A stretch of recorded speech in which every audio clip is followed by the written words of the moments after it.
Magandang araw po mga kapuntos, at sa araw na ito po meron po akong tampok na video para sa inyo at sana ay magustuhan ninyo. Kaya sa mga bago pa po sa aming channel, please po don't forget to hit the subscribe button at ang notification bell para maging notified kayo sa bawat video na ilalabas ko sa channel na ito. At bilang kahilingan po ng punto por punto team at naway maintindihan po ninyo, sana po wag nyo pong i-skip yung mga ads sa aming mga video. Sa maliit na bagay na po na yan, malaking tulong po yan sa ating programa at sa ating ministry. Sana po maunawaan po ninyo. Maraming salamat po, kaya wag na po natin patagalin. Simulan na po natin.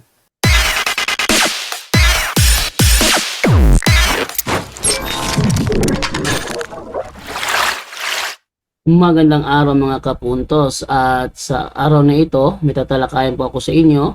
Isa pong napakahalagang bagay na pag-usapan. Ito ay patungkol doon sa sinabi ni Roy Tundag ng Seventh-day Adventist na ang Katoliko daw, ang Romano Katoliko daw, ang katuparan na sinasabi sa Daniel 2, Daniel 7 at Revelation 13. Yan ang ating tatalakayin sa araw na ito. Kaya ating pakinggan ang kanyang video. Nganong moingon man ko nga ang Romano Katoliko mao ang mapintas nga mananap og maoy nagdala sa 666. Kung magtuon mo Biblia may galekson labi na sa tagna, inyong may balaan unsa gyud ang 666 kung saan mapintas nga mananap, og may balaan ninyo nga mao di ay ang Romano Katoliko may galang galeksonan. Ngano man no? Talawar gud niyo Senaryo may galekson ang pinadayag 13 bersikulo 4. Ang yawa iyang gihatag ang iyang gahom ngadtos mapintas nga mananap. Yon, ang sinabi niya na ang Romano Katoliko daw ang katuparan sa sinasabi sa Biblia. Kung mag-aaral daw kayo na siyang may dala-dala ng number 666. Nganong moingon man ko nga ang Romano Katoliko mao ang mapintas nga mananap og maoy nagdala sa 666. Ang Romano Katoliko daw yon. At may binanggit siya dito na Revelation 13:4. Ano sinasabi sa Revelation 13:4? Sabi niya, ibinigay ng dragon ang kanyang kapangyarihan sa halimaw. Narito, sabi dito sa 13:4 ng Revelation, sinamba ng lahat ng tao ang dragon, sapagkat ibinigay nito ang kanyang kapangyarihan sa halimaw. So dito, may binabanggit ko na dragon na nagbigay ng kapangyarihan sa halimaw. Sinamba rin nila ang halimaw at sinabi nila, sino ang katulad ng halimaw?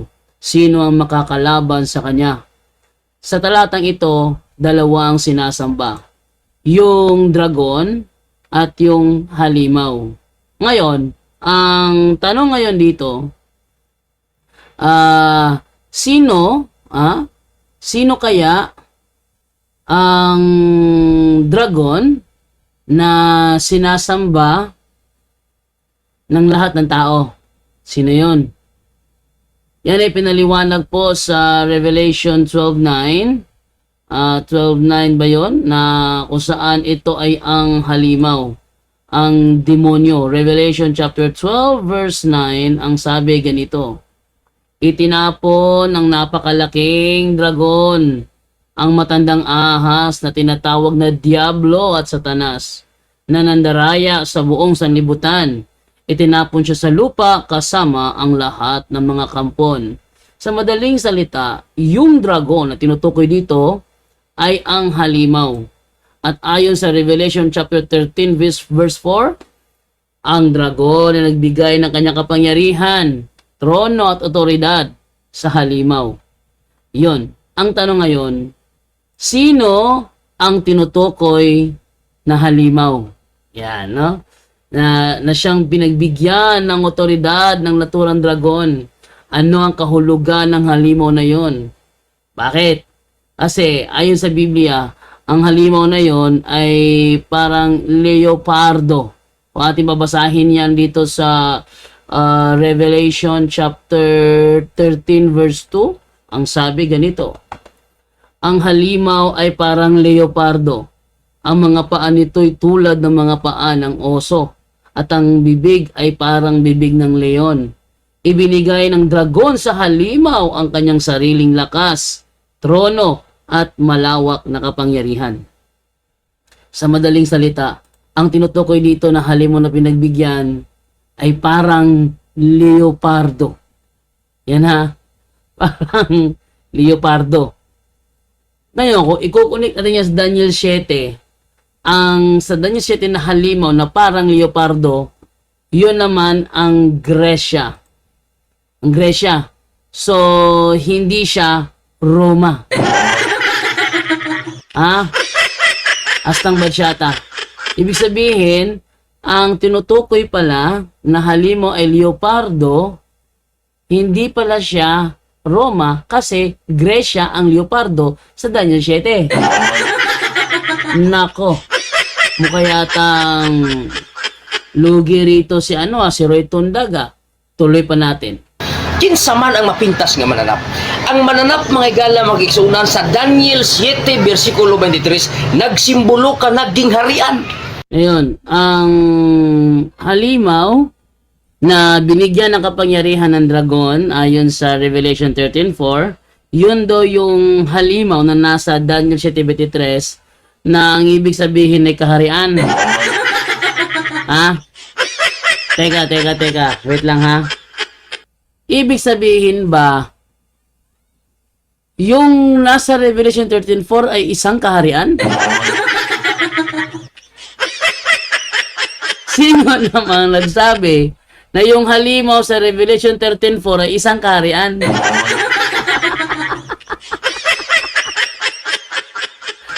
Sige.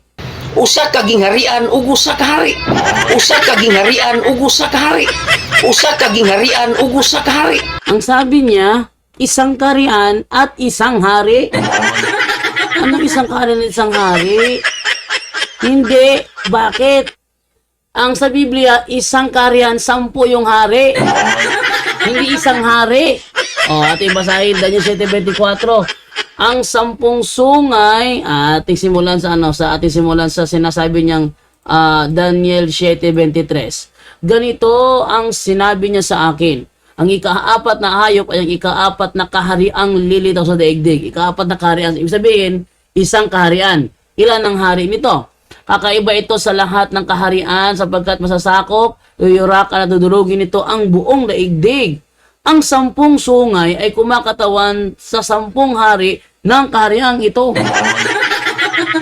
Ha? Ano pinasasabi nito ni Roy Tundag? Isang hari, isang kaharian. Ano isang hari, isang kaharian? Yung isang kaharian dyan, may 10 hari yan. Palpak na naman. Di daming palpak. Tuloy. Ang chapter 2 sa Daniel, ang kalibutan nagkumpose sa 4 ka gingharian gikan kang Daniel mga galagson. Gikan kang Nebuchadnezzar, gikan sa Babylonia nga kingdom, gikan sa Medo Persia nga kingdom, o gikan sa Gresya nga kingdom, o ang katapusan nga kingdom mao ang Roma. Ang Roma mga galagson ang gitagna sa Daniel 2 nga mao kining mga Romano ang katapusan kalaban sa Dios ug mo iyang gubon ug mo iyang gunubon. Ay, ganun ba? Yung gano'n, saan mabasa naman na yung kaharian, ika-4 na kaharian sa Daniel 2, binigyan ng dragon ng kapangyarihan. Saan naman natin mabasa na yung kaharian sa Daniel 2, ika-4 na kaharian, binigyan ng kapangyarihan? Ang tanong, yung sinasabi sa Daniel 2, na sinasabi niya yun daw ay Romano, yun ba yung leopardo na binigyan sa Revelation 13:4? Leopardo.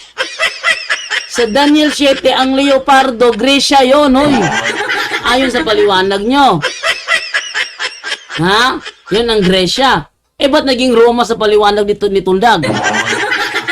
Hoy, there's something wrong. There's something wrong. Tuloy. Ang mapintas nga mananap ug ang dragon nag-usa sila. No? Karon, tanawan ninyo ang pinadayag chapter 12. Pagtuon mo Biblia, may galit. So, labi na mo mga CFD, ha? Pagtuon mo pagbahay. No? Ang chapter 12 sa pinadayag, Kinsa man ang nagukod ni Jesus Christ nga gusto siyang patyon pero gidala siya padulong sa langit. Di ba ang mananap higaligson? Okay, so ang sabi naman niya dito naman, yun daw sa Revelation chapter 12, si Jesus Christ daw hinabol ng halimaw. At yun nga, dahil papatayin siya ng halimaw.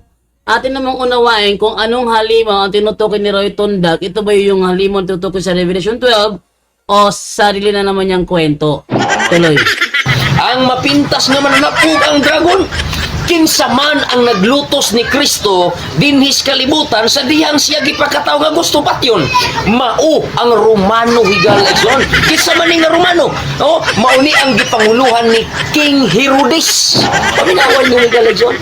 Si King Herodes Osaka Romano. Si King Herodes Osaka Romano. Si King Herodes Osaka Romano. Ha? Gusto ko no? Ano raw? Si Herodes, isang Romano? Si King Herodes Osaka Romano. Si King Herodes Osaka Romano. Pataka ka man lagdag tabi? Ay, Romano. Hindi Romano si Herodes. Idumita yun, oy. Patak ka lang kag Romano. Dito Romano, idumita to. Ito basahin, no? ChatGPT. Ano yung ChatGPT? Yung Haring Herodes na siyang nais magpapatay kay Kristo ay isa bang Romano? Si Haring Herodes na nagnais magpapatay kay Kristo sa kwento ng Pasko, Mateo 2:13-16 ay hindi isang Romano. Ano daw? Si Herodes hindi isang Romano. Pataka lang jug kag tabi.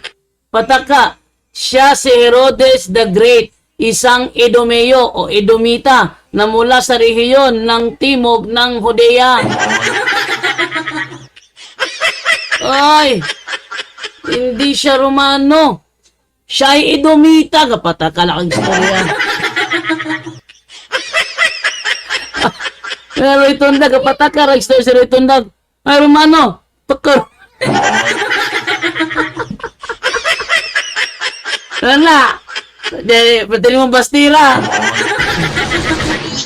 Basted ka noon. Taka makagtabi, God.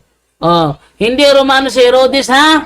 Lagay mo sa kukote mo, ha? Hindi siya Romano. Tuloy. Nahimong Katoliko ang Romano diha sa chapter 13 sa pinadayag. Nga naman, kay ang Romano nga ngalan, ilang gipalukop sa tibuok kalibutan. Ay, nabubakak na po. Hindi din tahanan eh. Hoy, mali ka. Ayon sa Biblia, ang ipalukop sa tibuok kalibutan, dili ang Romano nga pangalan. Ang Romano kuno nga pangalan kung nagipalukop sa tibuok kalibutan, dili oy. Kay ang Romano nga ngalan, ilang gipalukop sa tibuok kalibutan. Ang Romano na pangalan, hindi yan ang ipinalukop sa tibuok kalibutan. Atin basahin Roma 1:7. Sabi sa Roma 1:7, sa inyong lahat na nasa Roma, mga minamahal ng Diyos at tinawag upang maging banal. Tinawag pala sila upang maging banal. Tapos sasabihin ni Roy Tundag, kalaban ng Diyos. Teka ha, wait lang. Sino nagsasabing totoo rito? Si Roy Tundag o si Apostol Pablo? Ha? Sabi ni Apostol Pablo, ang mga taga-Roma tinawag para maging banal. Sabi naman niya yan, ni Roy Tundag, ang Roma kalaban ng Diyos. Nako. Ako ba pipiliin ninyo? Maniniwala ako kay Apostol Pablo, pero sinungaling na yan, never.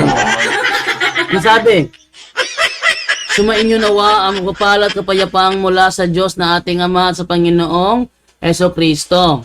Una sa lahat, nagpapasalamat ako sa aking Diyos sa mamagitan ni Jesucristo dahil sa inyong lahat, sapagkat ang inyong pananampalataya ay balitang-balita sa buong daigdig. Unsay gipalukop sa tibuok kalibutan, ang ilang pananampalataya, ang kanilang pananampalataya. Ingon siya, ang ngalan ko nga Romano.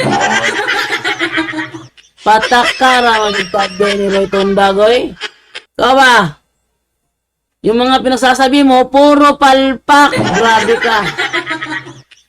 Dami mong natuturo, mali. Daming palpak talaga. Sana, magipag-dialogo ka sa akin para mas lalo kang yun know na. Huwag ko na lang ituloy. No? Oo. So, proceed tayo. Ilang gilimbungan ang tanang katawas tibuok kalibutan, munang ang pulong karon nga Romano nahimo siyang universal. Universal, it means Catholic. Munang gitawag og Roman Catholic. Nako, iba na naman kasi nung Dami kasi nung nga pinagsasabi si Roy Tundag dito. Roy Tundag, sana before ka magbigay ng komentaryo mo, pinag-aralan mo na sana muna. No, para hindi ka naman mapapahiya. O, tinan ninyo ha. Sabi niya, ang pangalang Romano ay kanilang pinakalat sa buong mundo. Ito ay naging Katoliko. At dahil doon, pinangalanan siyang Romano Katoliko. Uy, teka, wait lang ha. Yan ba ang nangyayari sa talaga sa kasaysayan o isa na namang kwentong barbero nitong si Roy Tundag? Ating tinasa kasaysayan ano nangyari. Ito tayo kay ChatGPT para bistado ka lagi sila no? Sa ChatGPT. Sabi dito, totoo ba na ang salitang Romano ay ginawang universal kaya naging Romano Katoliko? Sagot, ang salitang Romano sa Romano Katoliko ay tumutukoy sa pinagmulan ng simbahang Katoliko na nauugnay sa lungsod ng Roma na siyang sentro ng kapangyarihan at pamahalaan ng Imperyong Romano noong unang panahon. Ang dahilan kung bakit naging Romano ang tawag dito ay dahil sa ang obispo sa Roma o ang Papa ay tinuturing na pinuno ng buong simbahang Kristiyano ayon sa tradisyon ng simbahang Katoliko. Ngayon pa man, ang paggamit ng salitang Romano sa Romano Katoliko ay hindi nagmula sa isang sinadyang universalization. Oh. Anong sabi ni anong sabi ni Roy Tundag? Ang pangalang Romano gipalukop. Sabi sinadya, kay gipalukop man. Gipalukop sa to ba gituyo? Sinadya, gituyo, gipalukop. Ano ba yung gipalukop? Gipalukop. Lahim nang nalukop sa gipalukop. Nang nalukop gali wa tuyo nalukop ra gid siya. Pero gipalukop gali gituyo gid na. Pero ang sabi rito, ang pagiging universal ng simbahang Katoliko ay hindi dahil sa pagsasabansa ng salitang Romano. Hindi ito nagmula sa isang sinadyang universalization ng terminong Romano. Nangyari ito dahil ang Kristyanismo ay unang lumago sa loob ng Imperyo Romano. Yan. Roy Tundag, ang dami mo talagang palpak. Sana hindi ka na lang kasi sana nagmarunong. Dahil sa pagmamarunong mo, ano nangyari tuloy sa'yo? O, tuloy natin ha. Nang bumagsak ang Imperyo Romano, na natiling makapangyarihan ng obispo ng Roma, at siya ay kinilala bilang Papa ng Simbahang Katoliko na naging pangunahing sentro ng pananampalatayang Kristiyano sa kanlurang mundo. Ang pagiging universal ng Simbahang Katoliko ay hindi dahil sa pagsasabansa ng salitang Romano. Sabihin, palpak si Roy Tundag. Palpak ka talaga, Roy Tundag. Grabe talaga pagkapalpak mo. Sobra-sobra. No? Okay, tuloy pa tayo. Sabi pa naman dito, ang pagiging universal ng simbahang Katoliko ay hindi dahil sa pagsasabansa ng salitang Romano, kundi dahil sa kahulugan ng salitang Katoliko mismo, na nangangahulugang pangkalahatan o universal sa Grego Katolikos. Ibig sabihin pala, naging universal pala ang Romano Katoliko, hindi dahil sa Romano, kundi sa Katoliko mismo. Palpak talaga. Sobra. Grabe ka naman. Mahiya ka naman dyan, Tundag. Mahiya ka naman dyan, Tundag. No? Kaya pala Katoliko kasi sa Katoliko mismo hindi dahil sa Romano. Oh. Sabi pa rito, balikan natin. Kaya ang Romano Katoliko ay nagtataglay ng kahulugan ng isang universal na simbahan na pinamumunuan mula sa Roma. Sa madaling salita, ang Romano Katoliko ay hindi naging universal dahil sa Romano, kundi dahil sa pagkalat ng pananampalatayang Kristiyano sa buong mundo na may sentrong pamumuno sa Roma. Hindi pala dahil siya ay pinalaganap sa buong mundo yung salitang Romano. Tung pulong Romano, wala pala kung sibo kalibutan kapatakan yung istorya. Mo na insulta. Basta lagi sa Batista, baka kon lagi na. Oh. May ebidensya ako, hindi ako gumagawa ng kwento rito. Tuloy natin.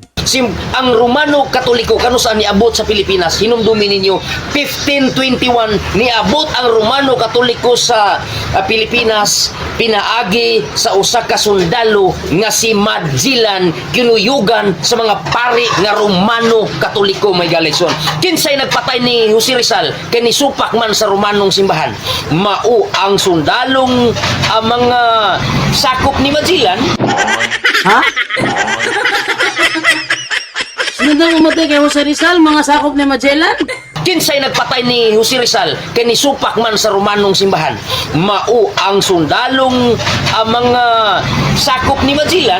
Kinsay nagpatay ni Jose Rizal kay ni supak man sa Romanong simbahan, mao ang sundalong mga sakop ni Magellan. Wait lang. Ang pumatay kay Jose Rizal, sakop ni Magellan? Ala ka, naunsa naman tao na. Straight to the point. Live. Wait. Ang nagpatay kay Jose Rizal, mga sakop ni Magellan? Grabe.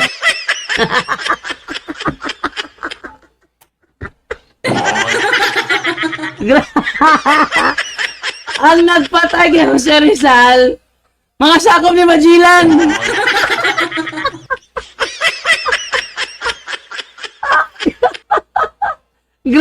Grabe na to. Ha? Bro. Hayra kayo. Straight to the point.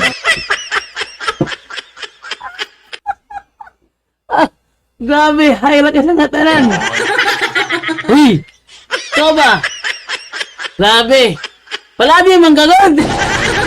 Straight to the point.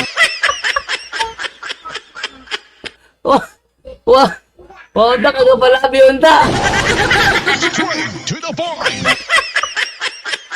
Uy, hindi pwede mangyari yun. Mga sakop ni Magellan, panahon ni Jose Rizal kalansay na. Straight to the point. Grabe. Komedyante ka, Roy Tonda. Komedyante ka. Ituloy natin. Research pod mo pa nagsa sa history, may galekson. Unya ang Romano Katoliko mao ang nahimong universal karon nga nahimo siyang tibuok kalibutan, nahimo siyang Katolik mo na Roman Catholic, ug ang tagnas propesya nga ang Romano Katoliko mao ang kalaban sa Dios, ug ang pinadayang Daniel 2, Daniel 7 ug pinadayag 13 ug pinadayag 12. Basahan ninyo na mga higala ko mga CFD aron mahibalumos ka maturan nga ang Romano di ay nga ngalan. Ang Romano Katoliko mao day ang pinakakalaban sa Dios sigala. Ay, kanimo, Roy Tonda. Nabasa ko na yan. Daniel 2, Daniel 7, Revelation 13, Revelation 17. Nabasa ko na yan at walang sinasabi dyan na Romano Katoliko yan. Katunayan, nung Webes, pinasok ko ang programa ni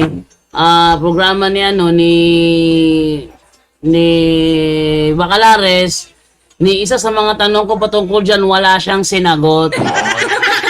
Wala siyang sinagot. Okay, so wala siyang sinagot, kaya hindi papatunayan yan. Hindi nga kaya sagutin ni Bacalares, ko pa kaya. Yan, meron akong ginawang challenge. Challenge sa lahat ng SDA. Ha? Kung sino man sa inyo makapagpapatunay ng Romano Katoliko ang tinutukoy sa Daniel 2, Daniel 7, Revelation 13, Revelation 17, PM lang kayo at pag-usapan natin yan sa live. O di kaya, kung sabi nyo, para magkapera ako, di kayo ang mag-live, papasukin ko kayo. Sabihin nyo lang na mag-live ako dyan do, at ito ang topic ko. Pasukin ko kayo. Huwag nyo ko i-remove, ha? Lagot kayo ngayon dyan. Sige. So, tuloy natin konti. No? Muna nga sabtan ninyo tundi ang Biblia aron makahibalo mo nga ang 666 ang mapintas nga mananap maudi ay ang gingharian sa Roma nga hangtod karon nagpabilin siyang gamhanan ug walay laing makapulpog ana mao lamang ang gingharian ni Kristo ginghari sa langit ug mao lamang ang pagbalik ni Kristo mo'y makapulpog ni anang Ginoo sa Roma si kinsa ang Ginoo sa Roma mao ang Santo Papa.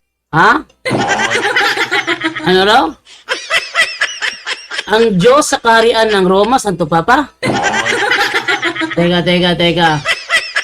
Mukha yata na sobraan kayatan ng paggamit, ha? Wala akong maalala na tinuturo yan na ang Santo Papa ay Diyos sa kaharian ng Roma. Nako, nagkasala na naman si Roy Tondag dito. Ano sinasabi ng Biblia, Roy Tondag? Ano ngayon? Balikan natin ha, Exodo, Kapitulo 20, versikulo 16. Anong sabi rito? Huwag kang sasaksi nang walang katotohanan laban sa iyong kapwa. Agoy, nakasala. Ha? Unsa man na sa Bisaya, ayaw ka mo pagbutang-butang sa inyong isig katawo. Agoy. Ha? Nakasala. Kung si may tabo kung masupak ni mo na, ano mangyayari? Santiago 2:10. Kon ang naglapa, kay naglapas, bisan usa lamang kasugo sa balaod, nakalapas sa tanan, agoy ka. Wana. Ano, sa buwan na ito, ilang beses ka nagsabat, ay lahat na yun, basura na yun. Wala na, basura na lahat. Bakit? Nilabag na naman uli ni Roy Tondag, Exodo 20:16. Patinggan natin ha. To prove natin na talagang sinungaling ang mga Sabadista, basahin natin yung tanong si ChatGPT. Meron bang katuruan sa na ang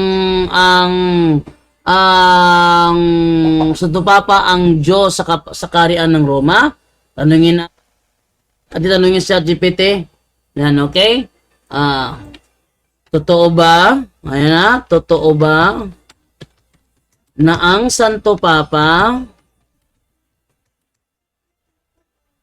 ang Diyos sa kaharian ng Roma sa panahon natin ngayon? Tingnan natin ha, anong sagot ni ChatGPT ha? Okay. Anong sagot ni ChatGPT dyan? Tingnan natin. Ayun.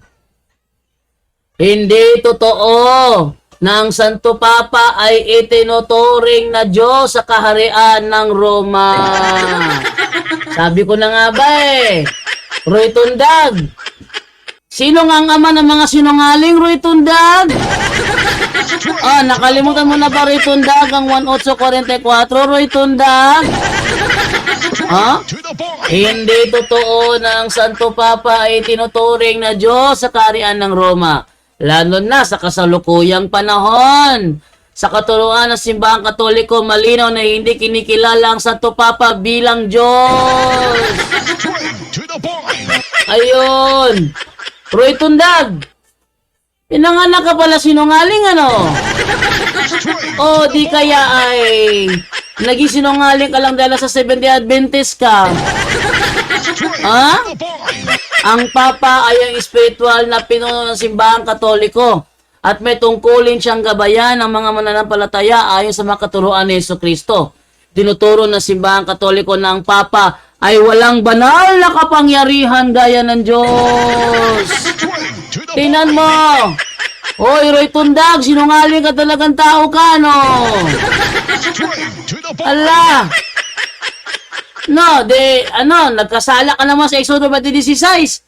Ano yung mga sabat mo, basura na yun. Straight to the point. Oh, nasa trash ka na yung pagsasabat mo. Kasi, Exodo 20:16, nilabag mo, at ang nakalabag sa isang utos, nakalabag sa lahat, wala na yung pagsasabat mo.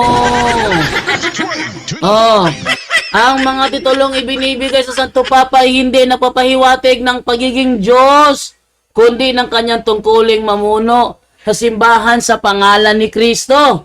Kaya ang ideya ng Santo Papa ay ang Diyos sa kaharian ng Roma ay isang maling interpretasyon. straight to the point. Ay naku, Roy Tundag. Hindi na ako magtataka kung bakit takot ka makipagdialogo sa akin. Ha? Hindi na ako magtataka kung bakit takot kang makipagdialogo sa akin. Dahil sandamakmak ka na sinungaling. Ay, hindi kita titira ng personal, ha? Sinasabi ko lang yung ginagawa mo. Kasinungalingan. Yan. To the point. So, bistado ka na. Bistado ka na. Di, wala ka na magagawa dyan. Sino nga ama ng kasinungalingan, alam mo na kung sino yun. Yun ang tatay mo. Oh, bakit? Puro kasinungalingan ang pinasasabi mo eh. Kanina ka pa eh. Tinan mo ha, buong video niya, pinanood natin. Ang dami talaga ang kasinungalingan. Muna mga higaligson, hinaot nga inyong masabtan ang ato ang pagtuon. Nga unta atong hatagag kasing-kasing nga magtuon tas propesiya og sa Biblia aron mahibalan ginato ang tibuok kamaturan. Ha? Ano daw? Ang pinag-aaralan niya, propesiya? Eh, ba't mali ang resulta?